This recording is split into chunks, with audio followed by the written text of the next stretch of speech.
Welcome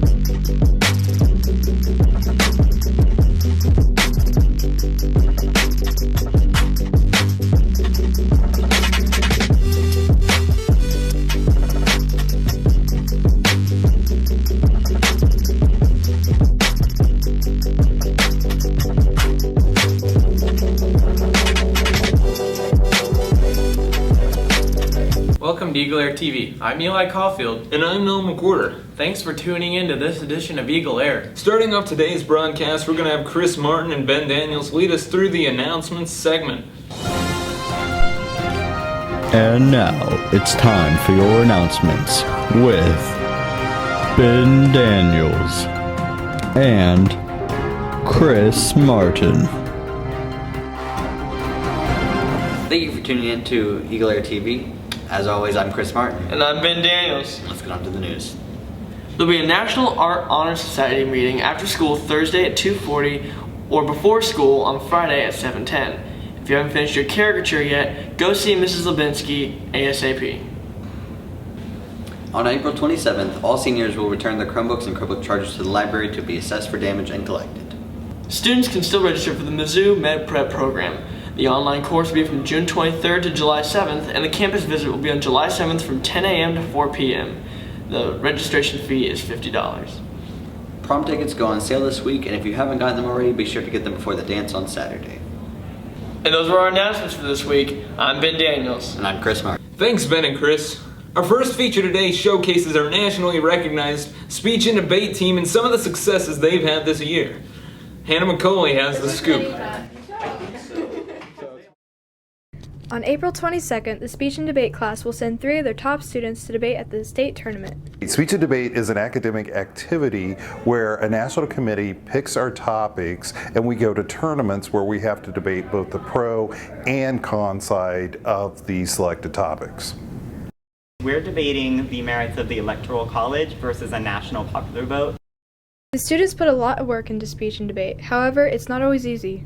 It was a little bit of a rocky road. Unlike Layla, I'm not super experienced. I think it's only gone uphill because Heath and I started at a point where I was like, what are we gonna do? But slowly we have climbed our way up. All 3 students are incredibly talented in their own unique ways. Oratory, which is a 10-minute memorized speech, but there's a variety of different categories. So when we have a new topic every month for our specific debate, it means we have to do a lot of in-depth research in a very short amount of time. Here's some advice from the speech and debate teacher, Dr. Horner. Research a lot. It's about the Electoral College and whether we should keep it or modify it, and that's a hot button topic right now. And you have to be able to navigate that minefield and avoid people's bias.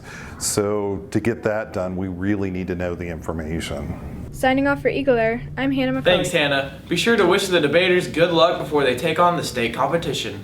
Our next story takes us from a practical art to a fine art. Gage Copeland has the story on Nixa's choir. Students recently attended the solo ensemble contest. Solo ensemble contest is held in Clever, Missouri, and it was at Clever High School.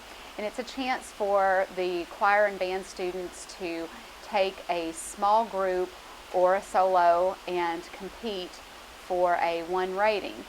And if they receive a 1 rating, they advance to the state level. Students received top scores at the competition.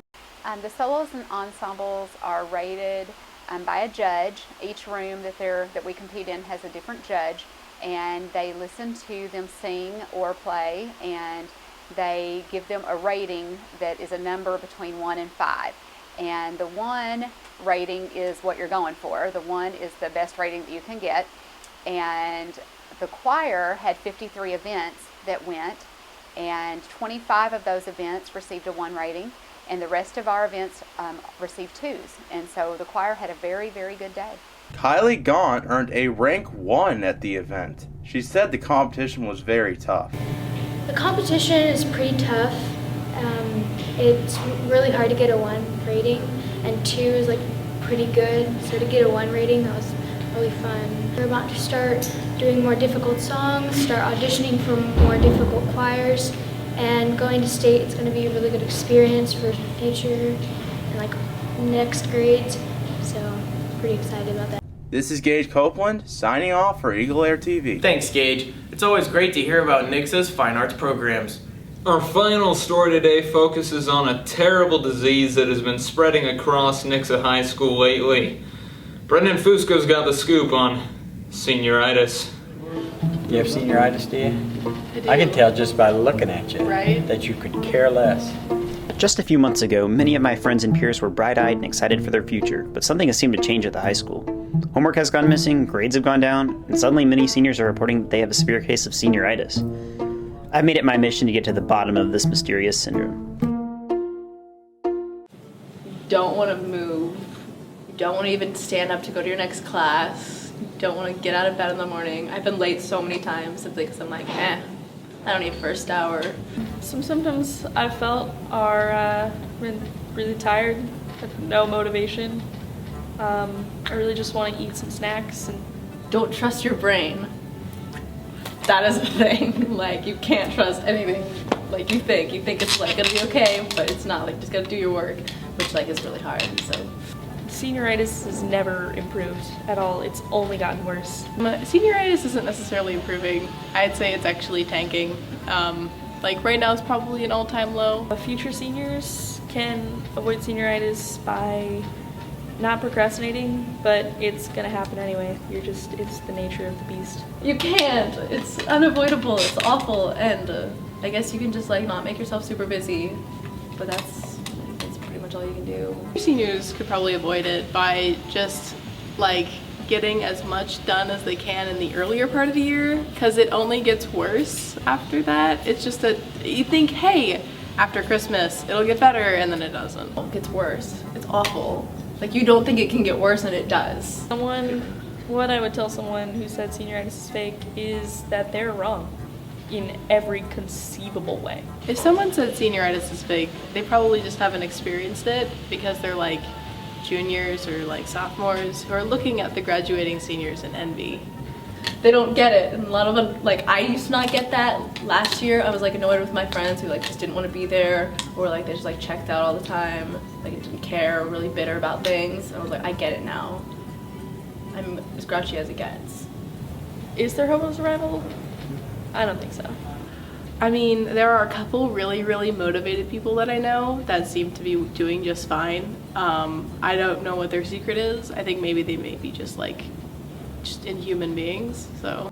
As you can see, we at Nixa High School are dealing with a serious issue. This is no Zika, this is no Ebola, this is senioritis, and it appears there is no escape. Reporting on this debilitating time for Nixa seniors, this is Brendan Fusco. That's all for today's broadcast. Signing off for EagleAir, I'm Eli Caulfield. And I'm Noah McWhorter. Be sure to join us next time on EagleAir TV.